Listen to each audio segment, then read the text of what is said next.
Hello, another beer review. So today we have a beer which, to be fair, right, this goes against a lot of my sort of values as a beer reviewer. Like, I don't go for these sort of I don't go for these clickbaity beers unless it's like Verdant Putty or something. I go for that, obviously, or Chubbles. But I mean, what I'm saying is I don't tend to go for these sort of mainstream sort of beers. You know, you see a lot of these at the minute. I've seen a lot of like these Carling versus Madry videos, and like I sort of look down my nose a little bit at them, like, because why do you need to fucking do a video? They're both shite. Like, you know, let's move on with our lives. But today I'm reviewing what might be the best beer in the world, and I've heard it is fucking good. It's Hawkstone Lager, Jeremy Clarkson's beer. Yes, we have sunk to new lows on this channel. We're reviewing a fucking celebrity's beer. And now I need to I've realised I've not got a bottle opener near me and I can't see one anywhere. And I am really ill prepared. So, yeah, not only are we reviewing a sort of quite a mainstream sort of celebrity beer as well, I also haven't got a bottle opener to open it with, so be right.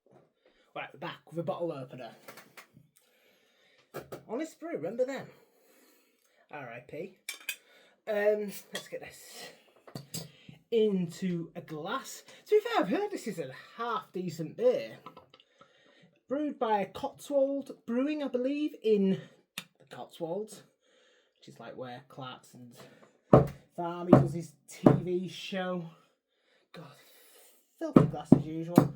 As usual, I rinse it out, but yeah, I'm using me Don's Oak, a big foam glass, which is like my go-to lager glass, unless it's like a Budvar. I don't use my Budvar glass, but whatever. But anyway, lovely golden coloured beer, lots of carbonation. Yeah, sorry, I've been at the pub, so I've had a few beers already, and I've just come back to do a beer review, so yeah, that's probably why I seem a bit. But anyway, let's go for the smell. Yeah, it smells alright. Smells like a sort of Hellas, really. Sort of quite herbal. Sort of peppery. A little bit of malt, bready malt in there. Yeah, smells decent. Let's go in for the sip.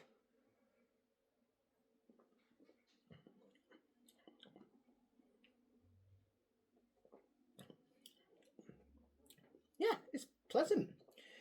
Certainly better than your average macro lager. Definitely very pleasant. Yeah, you got. Yeah, it's like bready malt.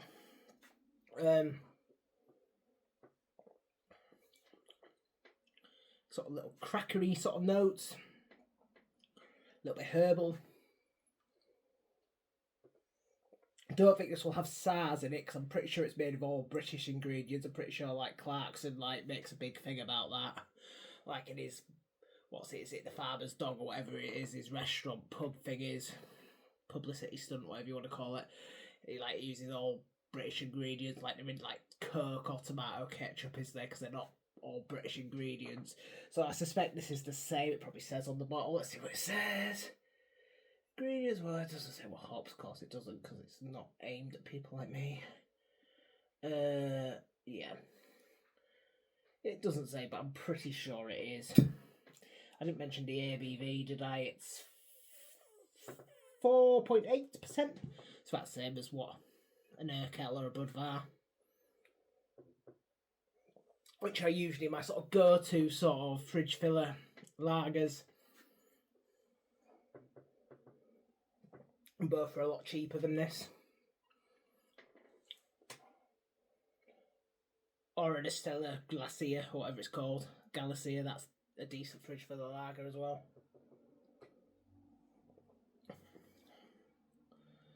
But yeah, solid. A little bit sort of spicy notes. So I'm not sure which hop they use, but it is sort of giving a similar sort of vibe to SARS, that sort of spicy sort of herbal notes. It's a very solid beer. and it's certainly worth, like, as a fridge filler or whatever. Like, it's certainly, like, I think it can. I mean, I'd certainly say if it was the same price as like a Budvar or a Pilsner Urquell, or a Estrella Galicia, it's certainly, it would be an option as a good fridge filler, but it is like about almost twice the amount of both of all them, so it probably won't become a regular fridge filler, but it is a very decent lager and certainly worth picking up if you want to try it. Oh, my mate, he's got gout. Yeah, this is a very random tangent, isn't it?